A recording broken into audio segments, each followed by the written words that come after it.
नमस्कार, मैं प्रवीण चंदन आप सभी का अपने इस चैनल पर स्वागत करता हूं। और हमेशा की तरह, हर रोज़ की तरह आज फिर एक नया टॉपिक, एक क्या कई टॉपिक मैं एक ही वीडियो में कंक्लूड करने की कोशिश करूंगा। जैसे कि रीजनिंग में मैं आप लोगों को पढ़ा रहा था, उसमें एनालॉजी टेस्ट होता है। ठीक है, एनालॉजी टेस्ट। फिर उसके बाद क्लासिफिकेशन के नाम से कुछ टॉपिक होते हैं। ठीक है, और उसके बाद कोडिंग डिकोडिंग। ठीक है, इन सभी का मिक्सअप मैं इस वीडियो में करने वाला हूँ। इसमें क्या है कि मैंने प्रीवियस ईयर के सारे क्वेश्चन लिए हुए हैं। प्रीवियस ईयर के जैसे कि एसएससी हो गया, रेलवे हो गया, बिहार एसएससी सीजीएल हो गया, और इस तरह के बैंकिंग के कुछ क्वेश्चंस हैं। तो सबका मिक्सअप मैं किसी भी वीडियो में आप मेरा देखेंगे तो मैं प्रीवियस ईयर के क्वेश्चन पे ही फोकस करता हूँ। उसके कुछ नंबर्स चेंज कर सकता हूँ, मैं डिजिट जो है उसके चेंज कर लेता हूँ और एक बेहतर कॉन्सेप्ट बिल्डअप करने की कोशिश करता हूँ। हालांकि लिखता नहीं कि ये कब पूछा गया, मैं कोशिश करूँगा कि ये भी लिखूँ क्योंकि वीडियो उसमें लेंदी हो जाएगा आप सभी के लिए। ठीक है, तो प्रीवियस ये नहीं सोचिएगा कि अपने मन से मैं कोई क्वेश्चन ला रहा हूँ। ये वो पहले पूछे हुए क्वेश्चन होते हैं, और कुछ क्वेश्चन मैं खुद से बना लेता हूँ कि भाई छोटे छोटे क्वेश्चन या कोई टफ क्वेश्चन की कॉन्सेप्ट को थोड़ा एक अलग लेवल पे लेके जाया जाए। ठीक है, ताकि वीडियो जितना छोटा रहेगा, जितना कंसोलिडेट रहेगा, आप बार बार देख के अपने दिमाग में चीज़ों को कंठस्थ कर लेंगे और क्वेश्चन पे डायरेक्ट हिट करने में आपको मदद मिलेगी। क्योंकि एग्जाम में क्या है कि क्वेश्चन सारे लोग सॉल्व कर लेंगे, लेकिन विद इन टाइम जो नहीं सॉल्व कर पाता वो बाहर हो जाता है। बाहर आके परीक्षा हॉल से आप देखेंगे तो सारे ही क्वेश्चन आपसे सॉल्व हो जाएंगे, लेकिन विद इन टाइम अगर आप एग्जाम में नहीं सॉल्व किए तो आप बाहर हो जाएंगे। चलिए शुरू करते हैं। शुरू करने से पहले कहूँगा कि चैनल को सब्सक्राइब कर लीजिएगा, ताकि आपको कोई भी वीडियो डालूँ तो सीधे नोटिफिकेशन जल्दी से जल्दी मिल जाए। ठीक है, शुरू करते हैं। जैसे कि मैं एनालॉजी टेस्ट आपको बता रहा हूँ, अभी शुरू करता हूँ एनालॉजी टेस्ट से। ठीक है, इसमें सदृश परीक्षण इसको कहते हैं हिंदी में। अब इसमें क्या क्वेश्चन आता है, जैसे ये जो आज मैंने टॉपिक लिया हुआ है पूरा का पूरा ये आपको इन्फॉर्मेशन बेस्ड है। आपको एक सामान्य जानकारी होनी चाहिए इन चीज़ों की। जैसे एक क्वेश्चन आया हुआ है, रेलवे ने पूछा था, ये 2022 या 23 में पूछा है। मैं पहले इस क्वेश्चन को लिखता हूँ आपके सामने। ड्यूमा रूस, अब नैसेट, यहाँ पे क्या आएगा? कुछ ऑप्शन दिए हुए हैं, चीन, जापान, इस तरह से। तो भाई ड्यूमा, देखिए सामान्य जनरल कॉम्पिटिटिव एग्जाम की तैयारी करने वाले बच्चे जनरली ये जानते हैं कि ड्यूमा जो है वो रूस की संसद है। तो वैसे ही नैसेट कहाँ की है? तो ये जो नैसेट है भाई इजराइल की होती है। तो इस क्वेश्चन को लाने का मेरा पर्पस ये है कि आपको जैसे ये इन्फॉर्मेशन होनी चाहिए कि विश्व में जितने देश हैं, कुछ बड़े बड़े विकसित, कम से कम विकसित देशों के तो संसद को क्या कहते हैं वो आपको जानना चाहिए। ठीक है, ये क्वेश्चन इसलिए मैंने लिया हुआ है। उसके बाद सामान्य जानकारी के रूप में आप इसको देख सकते हैं। अगला क्वेश्चन है, पूछा गया है, ये एसएससी ने पूछा है, बछड़ा गाय।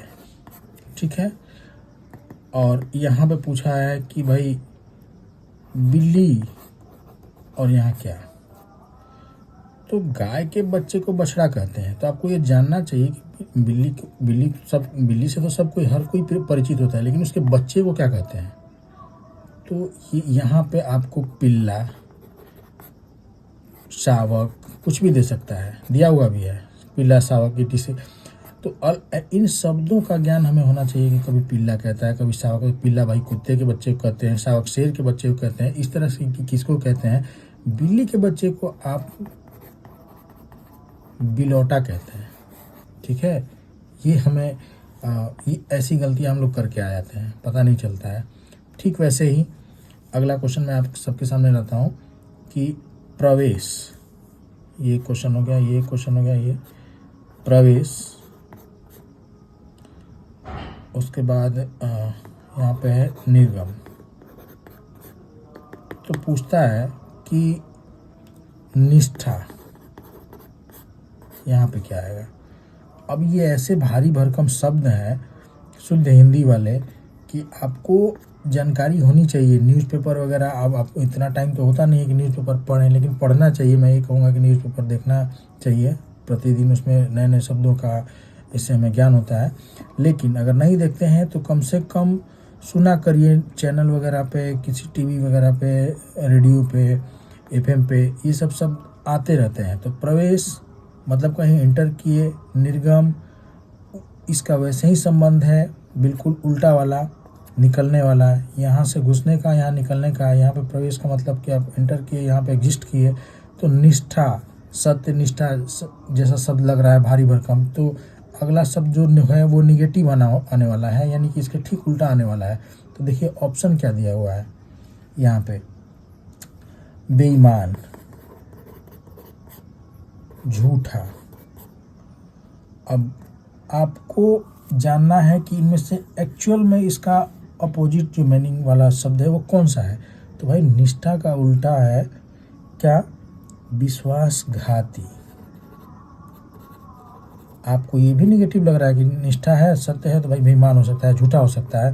नहीं, इसका जो एक्चुअल मीनिंग वाला जो उल्टा शब्द है वो है विश्वासघाती, या फिर निष्ठा का उल्टा होता है अनिष्ठा। ये भी रहता है ऑप्शन में, तो ये भी सही होता है। समझ रहे हैं आप। मैं ये बताना चाह रहा हूँ कि शब्दों का ज्ञान आपको होना चाहिए, ठीक है। शब्दों का ज्ञान के साथ कुछ इन्फॉर्मेशन भी होनी चाहिए, जैसे ये रूस वाला मैंने आपको डूमा वाला बताया था, ठीक है। और इन्फॉर्मेशन बेस्ड देख लेता हूँ मैं क्वेश्चन जो मुझे थोड़े लगे कि भाई बताना चाहिए, बच्चों को मुश्किल हो जाती होंगी एग्जाम में। अब एक देख लेते हैं, विम्बल्डन कप।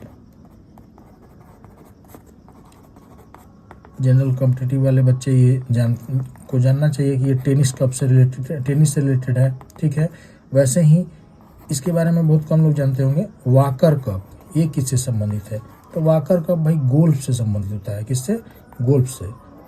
तो ऐसे सब क्वेश्चन का मैंने चूज किया है, ऐसे क्वेश्चन का मैंने चयन किया हुआ है कि आपको आसान हो जाए, थोड़ा कुछ ठीक ठाक क्वेश्चन आपके दिमाग में घूमते रहें। उसके बाद पुस्तक, ये भी मुझे थोड़ा ठीक ठाक क्वेश्चन लगा। पुस्तक यहाँ पे हो जाता है लेखक, ठीक है। अगला पूछता है कि सिनेमा, और यहाँ पूछता है कि क्या आएगा। तो भाई पुस्तक और लेखक में क्या संबंध है। आप देखिए कोई भी किताब वो किसी लेखक की होती है, ठीक है भाई। कोई भी किताब पूछते हैं किसकी है, कौन से लेखक की है भाई, ऐसे हम लोग बात करते हैं सामान्य बोलचाल की भाषा में। वैसे ही सिनेमा का, अब यहाँ पे मान लीजिए ऑप्शन दिया हुआ है हीरो, या इसको कहते हैं हिंदी में नायक। नायक हो गया, मास्टर हो गया, ठीक है। उसके बाद संपादक हो गया, क्या होगा भाई। तो लेखक और पुस्तक में वही संबंध है जो सिनेमा को डायरेक्ट करता है, निर्देश देता है किस तरह से बनी है। निर्देशक इज द राइट आंसर, निर्देशक, ठीक है। निर्देशक सही आंसर होना चाहिए, निर्देशक सही आंसर है भी। और निर्माता यहाँ पे नहीं होगा, प्रोड्यूसर जो बोलते हैं ये भी ऑप्शन में है, निर्माता नहीं होगा। आपको लगेगा कि पुस्तक का निर्माता लेखक है, नहीं, उसने लिखा है, उसके लेखन को कोई और छापा है, ठीक है, वो अलग मैटर है। लेकिन पहली बार किसने कोई पुस्तक को लिखता है पहली बार, उसके बाद उसको मार्केट में डिस्ट्रीब्यूट किया जाता है, उसके कई सारी कॉपियाँ बना के, ठीक है। ठीक वैसे ही सिनेमा को डायरेक्ट करता है कोई और, ठीक है। निर्माता नहीं, प्रोड्यूसर नहीं, निर्देशक, ठीक। आगे देख लेते हैं और क्या भाई। एक क्वेश्चन है जनरल इन्फॉर्मेशन वाला, घोड़ा। ये घोड़ा जो है अस्तबल, अस्तबल में हम सबको पता है कि घोड़ा रहता है, और ये आए दिन हम लोग सुनते भी रहते हैं कि घोड़ा, ठीक है।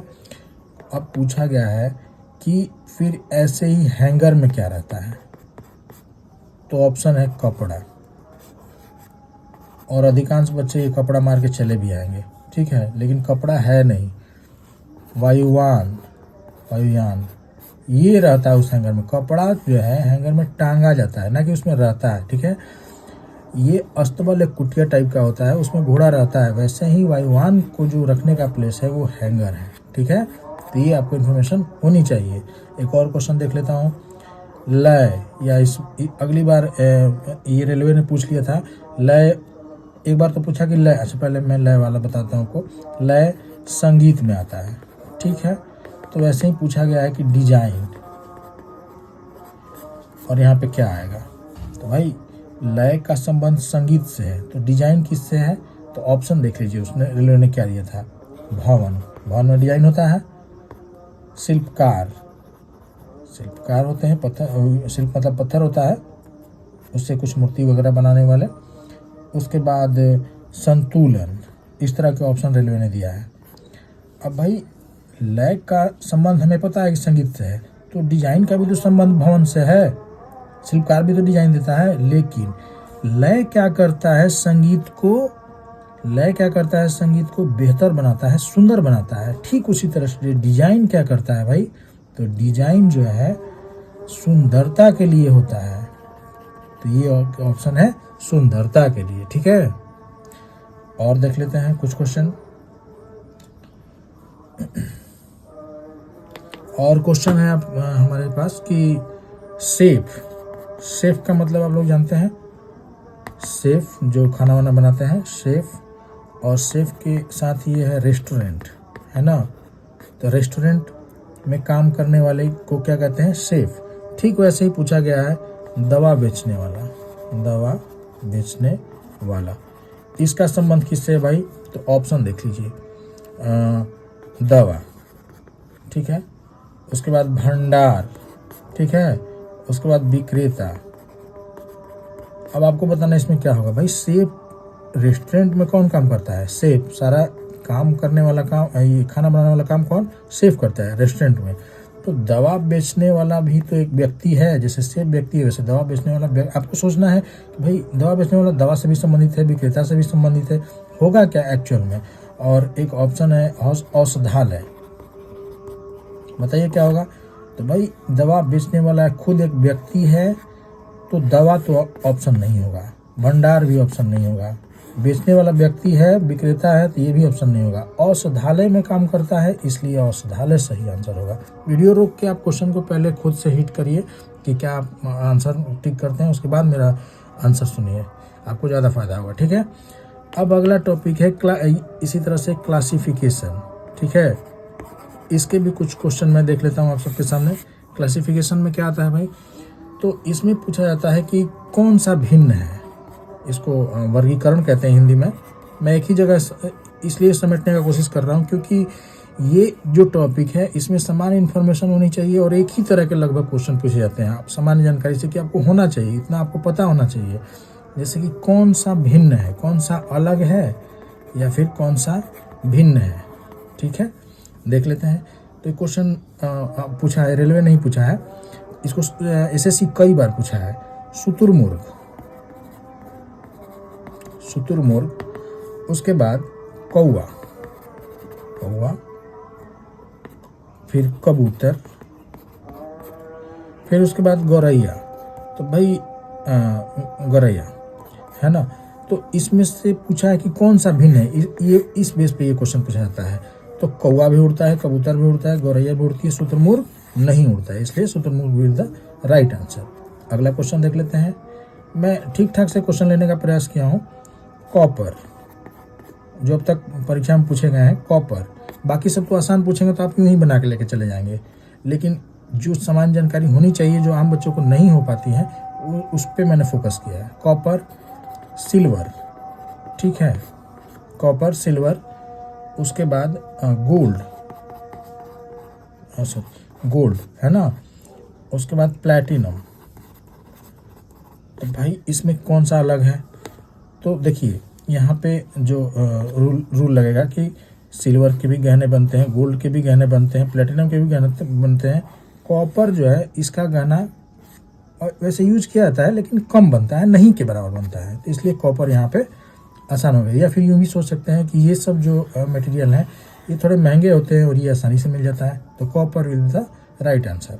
अगला क्वेश्चन है आपको कोयला, एक और क्वेश्चन पूछा है, ये एसएससी सीजीएल भी पूछा है, बिहार वाला भी पूछा है और रेलवे तो मैंने कई बार पूछा है। कोयला, ठीक है, क्वार्टजाइट, ठीक है, क्वार्जाइट। उसके बाद बालूकाष्म, नाम इतने यूनिक रहते हैं एग्जामिनेशन हॉल में लगता है कि तोते ही उड़ गए कि ये कहाँ से आ गया सब। चूनास्म, ठीक है। तो आपको ये ध्यान रखना होगा कि आप जब केमिस्ट्री में पढ़िएगा तो ये तीनों चूँकि मैं पढ़ाता हूँ ये बच्चों को, ये तीनों जो है ये अयस्क होते हैं और ये क्या है, इन सबसे अलग है। तो कोयला इज द राइट आंसर, ये अयस्क है, ठीक है। अब अयस्क का क्या होता है भाई कि अयस्क मतलब कि ज़मीन से निकाले हुए वे पदार्थ जिनसे विभिन्न प्रकार की मटेरियल जैसे कि एलिमेंट वगैरह उनसे अलग किए जाते हैं, ठीक है। पेट्रोलियम एक अयस्क है। आप पेट्रोल को जानते हैं ना, पेट्रोल जानते हैं जो आप गाड़ियों में भरवाते हैं, लेकिन वो पेट्रोलियम का अयस्क है। पेट्रोलियम निकाला जाता है और उसमें से पेट्रोल फिर अलग होता है, डीजल उसी से आता है। तो इनका इस पेट्रोलियम का भी आप इंफॉर्मेशन के रूप में अपने दिमाग में रख लीजिए कि पेट्रोलियम का संबंध सिर्फ पेट्रोल से नहीं है, इसी से डीजल भी आता है, इसी से केरोसिन भी आता है, ये वैसलीन जेली जो आप लगाते हैं वो भी आता है। तो ये सब क्या है, ये अयस्क था, इससे ये सब चीज़ें निकाले जाते हैं, ठीक है। वैसे जैसे आप जानते होंगे कि ये रटा हुआ रहता है बच्चों को कि बक्साइट किसका है भाई, बक्साइट किसका अयस्क है, तो एल्युमिनियम का, ठीक है। तो ये अयस्क है, ये ज़मीन से निकाला गया, उसमें से एल्युमिनियम एक पदार्थ है, तत्व है जो इससे साफ करके ये निकाला जाता है, तो ये इसलिए अयस्क कहा जाता है, ठीक है। चलिए अगला देख लेते हैं कि एक क्वेश्चन है दही, उसके बाद अगला है मक्खन, है ना, मक्खन है, फिर उसके बाद तेल, फिर पनीर, ठीक है। पूछा है कि भाई मैं क्लासिफिकेशन पढ़ा रहा हूँ, क्लासिफिकेशन टॉपिक वर्गीकरण, इनमें से अलग कौन है, तो आप देख पाएंगे। पहले वीडियो पॉज करके खुद बनाने की कोशिश करिए, उसके बाद मेरे क्वेश्चन को आप अटैक करिए या हिट करिए। देखिए इसमें दही दूध का ही प्रोडक्ट है, मक्खन दूध का ही प्रोडक्ट है, पनीर दूध का ही प्रोडक्ट है, लेकिन ये तेल है ये एक अलग प्रोडक्ट है, ये सब दूध से बनने वाले प्रोडक्ट है, इसलिए तेल will be the right answer. थोड़ा सोचने में एग्जामिनेशन हॉल में टाइम लग जाता है, लेकिन आपको क्विक सोचना है तुरंत कि भाई ये तीनों दूध के प्रोडक्ट हैं, तेल आंसर सही होगा, ठीक है। और देख लेते हैं घड़ी, ये भी मुझे क्वेश्चन बहुत अच्छा लगा, घड़ी। उसके बाद कहता है अंगूठी, है ना, और टाई। उसके बाद कहता है हार मतलब वही माला वाला हार, ये भी रेलवे पूछा है और इसको सीजीएल ने भी पूछा है, और एक किसी एग्जाम में आया था, डीएमआरसी होता है दिल्ली मेट्रो का, वो भी पूछा है। तो ये जो क्वेश्चन है भाई घड़ी, अंगूठी, टाई और हार, मुझे क्वेश्चन इसलिए अच्छा लगा कि टाई पहनते हैं हम लोग, माला भी पहनते हैं, मतलब महिलाएं पहनती हैं, हार, अंगूठी भी पहनते हैं, घड़ी भी पहनते हैं। ये तीनों जो है इसको परिधान के रूप में लिया गया है, ड्रेस के रूप में, ये ड्रेस है, ठीक है। जिसमें घड़ी भाई आम लोग पहनते हैं, अंगूठी भी पहनते हैं, टाई भी, अंगूठी को ही माना गया है, लेकिन इसका जो हार है इसको यूनिक माना गया है इस क्वेश्चन में, इसलिए ये आंसर सही होगा। ये सब क्या है, ड्रेस के अंदर ये सब आते हैं। टाई भले हम लोग नहीं जनरली नहीं पहनते हैं, किसी ओकेजन पे जाते हैं तब पहनते हैं, लेकिन टाई को माना गया है कि परिधान है, सबको पहनना चाहिए, उस तरह से ये ड्रेस में आता है। अंगूठी को ही माना गया है और घड़ी तो यूं ही मतलब है ही, हार थोड़ा यूनिक है, इसलिए ये आंसर सही माना गया है, ठीक है। चलिए और देख लेते हैं, और इस तरह के इन्फॉर्मेशन कुछ और एक्स्ट्रा मिलेगा तो मैं आपको एक्स्ट्रा क्वेश्चन आते हैं और तो मैं आपको बताऊंगा, लेकिन अभी मुझे यही ठीक ठाक क्वेश्चन लगे। उसके बाद एक चैप्टर है अगला कोडिंग डिकोडिंग। अब इसमें क्या होता है भाई, कोडिंग डिकोडिंग में इस चैप्टर में किसी एक चीज़ को अलग अलग चीज़ से कोड करना, जैसा आप देख पा रहे हैं, कोडिंग डिकोडिंग, किसी एक चीज़ को अलग चीज़ से कोड करना। ये क्या होता है भाई कि जैसे कोड करने का मतलब ये होता है कि आपको वहाँ पे अपना दिमाग नहीं लगाना है, ये दिया हुआ है कि कोड कर दिया, हमने कह दिया कि आपकी जो आँख है वो नाक है, जो नाक है वो उसको मुंह कहा गया है, इस तरह के इन्फॉर्मेशन दिए जाते हैं। आपका जो मुंह है उसको हाथ कहा गया है, मतलब क्वेश्चन के अकॉर्डिंग कोड किया है हमने, एक्चुअल में आँख कहाँ से नाक हो जाएगी, लेकिन कोड किया गया है। जो हाथ है उसको पैर कहा गया है, ठीक है। जो पैर है उसको मान लीजिए कुछ भी उंगली कहा गया है। तो पूछा इसमें क्वेश्चन ये जाता है कि भाई आप खाना किस चीज़ से खाते हैं। तो खाना किस चीज़ से खाते हैं, तो ऑप्शन है उंगली से, क्वेश्चन के अकॉर्डिंग उंगली से, पैर से। खाना मतलब खाना किस चीज़ से खाते हैं उसको क्या कहते हैं, खाना खाने वाले चीज़ को, पैर से, हाथ से, ठीक है। तो आपको देखना है कि खाना, तो भाई यहाँ पे दिमाग लगाना है कि खाना हम किससे खाते हैं, मुंह से, और मुंह को इसमें कहा क्या गया है, हाथ। इसलिए हाथ will be the right answer, ये सही आंसर होगा हाथ। यहाँ पे ज़्यादा दिमाग नहीं लगाना, ये कोड किया हुआ है। इन सभी टॉपिक को मैं इसलिए आपको बता रहा हूँ कि अपने दिमाग में रखिए कि ऐसा भी क्वेश्चन आता है। तो वहाँ पे दिमाग नहीं लगाना कि हम खाते हैं भाई मुंह से, तो मुंह भी ऑप्शन में दिया होगा, यहाँ पे चौथा ऑप्शन मुंह है तो मुंह को मार देना, नहीं। मुंह को क्या कहा गया है इस क्वेश्चन में कोड करके, हाथ। तो हाथ will be the right answer, ठीक है। अब और कुछ क्वेश्चन देख लेते हैं। इसी में ये भी आता है कि नीले को, क्वेश्चन है नीले को लाल कहा गया, लाल को पीला कहा गया, ठीक है। और पीले को मान लीजिए कि कोई और रंग लीजिए, और क्या होता है, काला कहा गया। तो पूछता है कि आसमान का रंग क्या होता है, आसमान का रंग को क्या कहेंगे या फिर क्या होता है। तो आसमान का रंग हमें पता है कि नीला होता है, ठीक है। अब नीले को भाई यहाँ पे देख रहे हैं कि लाल कहा गया है, क्या कहा गया है, नीले को लाल। तो lal will be the right answer. बाकी सब भी रंग ऑप्शन में होंगे, लेकिन नीले को क्या कहा गया है, लाल। तो लाल को आप क्लिक करेंगे, ठीक है, ये आपका सही आंसर होगा। और एक इसमें थोड़ी टफनेस को बढ़ाता है, इस तरह का क्वेश्चन लेकर मैं वो दिखाता हूँ आपको। जैसे कि ये भी कोडिंग डिकोडिंग में ही आता है, कोड करता है कि 7, 8, ये रेलवे एसएससी वगैरह का पूछा हुआ क्वेश्चन है। 6 को हमने स्टडी वेरी हार्ड के रूप में लिखा, ठीक। 9, 5, 8 को हम हार्ड वर्क पेज के रूप में लिखते हैं, या लिखा है क्वेश्चन में, कोड किया गया है, ठीक है।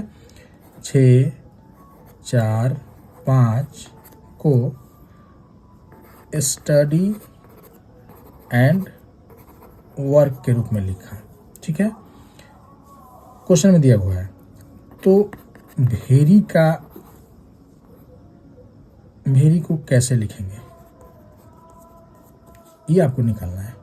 तो सबसे पहला जो स्टेप होना चाहिए इसमें, है ना, आपको ये देखना है, ये 3 स्टेटमेंट है। इस तरह से कई बार ये 4 भी दे सकता है, लेकिन जो मुझे ठीक ठाक लगा क्वेश्चन की आसानी से आपको समझ में आ जाए, उसके बाद आप हिट करिएगा। तो मैं तरीका बता रहा हूँ इस क्वेश्चन का। सबसे पहले क्या करिए, एक ये तीनों को इक्वेशन मान लीजिए मन में ही या फिर कॉपी पे भी। यहाँ पे मैं दिखाता हूँ आपको कि 1 और 2, ये पहला इक्वेशन हो गया, ये दूसरा इक्वेशन हो गया, ये तीसरा इक्वेशन हो गया। 1, 2 में क्या कॉमन है, 7, 8, 6, 9, 5, 8। यहाँ पे 8 हमें कॉमन दिखाई दे रहा है, ठीक है। इसको राउंड कर लीजिए। 8 जो राउंड किया आपने, इस 8 का क्या मतलब हो सकता है, स्टडी वेरी हार्ड, यानी कि 7 के लिए स्टडी है, 8 के लिए वेरी है, 6 के लिए हार्ड। ऐसा बिल्कुल नहीं है, ये क्रम उल्टा सीधा भी हो सकता है 6 के लिए स्टडी हो या 6 के लिए वेरी हो, उससे आपको मतलब नहीं है। ये दोनों कॉमन है। तो भाई 8 में यहाँ पे भी कोई एक जो लेटर है ये भी कॉमन में आपको मिलेगा। देखिए, study very hard, hard work page, hard और हार्ड, ऐसे ही आप राउंड कीजिए कि ये हार्ड के लिए हो गया 8 नंबर, ठीक है। ऐसे आप राउंड करिएगा तो आसानी से निकाल लेंगे कि 8 का क्या हो गया, हार्ड, ठीक है। ये 1, 2 इक्वेशन से आया, यहाँ पे लिख लीजिए। 1, 2 इक्वेशन हमने सॉल्व कर लिया, देख लिया जो भी कॉमन था। अब आ जाते हैं, पहले का ही देखिएगा 1 का 3 से क्या संबंध है। 1 का 3, पहले वाले को ही सबसे, अगर 4 भी होता तो 1 का 2 से पहले देख लीजिए, फिर 1 का 3 से ही देख लीजिए और 1 का ही 4 से भी देख लीजिए। अब मैं 1 का 3 तीसरे इक्वेशन से देखता हूँ क्या कॉमन है। 7 8 6, 6 4 5, भाई 6 कॉमन है। तो इस बार आप इस तरह से नहीं वो घेरेंगे, आप कोई और सिंबल यूज करिएगा। जैसे कि 6 को मैंने क्या कर दिया, ये काट दिया, तो 6 को भी यहाँ पे काट दीजिए। और इसमें क्या कॉमन दिखाई दे रहा है, हार्ड का तो हो गया काम। Study very, study and work, तो स्टडी हमें साथ में मिल रहा है, तो जैसा आपने इसके साथ ऐसे क्लिक किया वैसे ही आपको यहाँ भी क्लिक करना होगा। ठीक है, इस तरह से क्लिक कर लीजिए। तो 1 3 में हमें 6 का मतलब पता चला, तो यहाँ पे आप 6 लिखेंगे ऐसे करके। और इसका क्या आपको मिला, कोड क्या मिला, स्टडी। ठीक है, आपसे पूछा क्या है, वेरी ना। तो जब 8 मिल गया, 6 मिल गया, 8 मिल गया, 6 मिल गया, तो बचा क्या भाई, 7। यहाँ पे पहले ही इक्वेशन में आप देख लीजिए बचा क्या। वैसे बाकी सबका भी आप निकाल सकते हैं, लेकिन हमें पूछा है वेरी, तो वेरी तो इसी में है ना, वेरी यहाँ पे है, तो वेरी 7 बच गया, उसके लिए वेरी हो गया। 7 बचा, उसके लिए वेरी हो गया। तो जो वेरी है उसके लिए 7 हो जाएगा। 7 का कुछ अब और आप सिंबल ले लीजिए, त्रिभुज बना दीजिए या एक पंचभुज बना दीजिए। ठीक है, इस तरह से कुछ भी बना सकते हैं आप। 7 का वेरी हो गया, तो 7 का वेरी, तो 7 will be the right answer. ठीक है, इसी तरह से आपको क्वेश्चन को हिट करना है। चलिए मिलते हैं किसी और वीडियो में, तब तक के लिए अपना ख्याल रखिए और पढ़ाई करते रहिए। और मेरे चैनल को ज़रूर सब्सक्राइब कर लीजिएगा, आपको अगर हेल्प इससे मिलता होगा तो। और बाकी क्या इसमें कमियां हैं, आप मुझे कई कॉल्स भी आते हैं कि सर आप ऐसे करिए कि प्रीवियस ईयर के, मैं प्रीवियस ईयर लेता हूं भाई, प्रीवियस ईयर के ही क्वेश्चन लेता हूं और उनको सॉल्व करने का कोशिश करता हूं। बस मैं एक ही वीडियो में सारी चीज़ें सोचता हूं कि एक जगह रहेंगी तो बच्चे को भटकना नहीं पड़ता है। नहीं तो यूट्यूब पर आप जाएंगे ना, तो कहीं क्लासिफिकेशन का एक पैटर्न मिलेगा, कहीं क्लॉक का एक पैटर्न मिलेगा कि 2 घड़ी की सुइयों के बीच में कितना एंगल होगा। ठीक है, तो आपको एक वीडियो मिलेगा कि भाई घड़ी के सुइयों के बीच में एंगल निकालना हुआ आसान। ठीक, तो आप एक इन्फॉर्मेशन जानते हैं, आप कैलेंडर में ये जानेंगे कि 50 दिन के बाद क्या होगा, तो आप, मैं सीधे बताया हूँ कि 7 दिन के बाद रिपीट होता है, तो 7 7 49 प्लस का एक, इसको ऑड डे कहते हैं, एक दिन ज़्यादा हो जाएगा। तो यहाँ से लेके और किस तारीख को, जैसे कि 26 जनवरी 1950 का मैंने उसमें एग्जाम्पल सॉल्व कराया है कि 26 जनवरी 1950 को कौन सा दिन होगा, यहाँ से 0 से लेके हीरो कहने के लिए मैंने एक चैनल देखा था।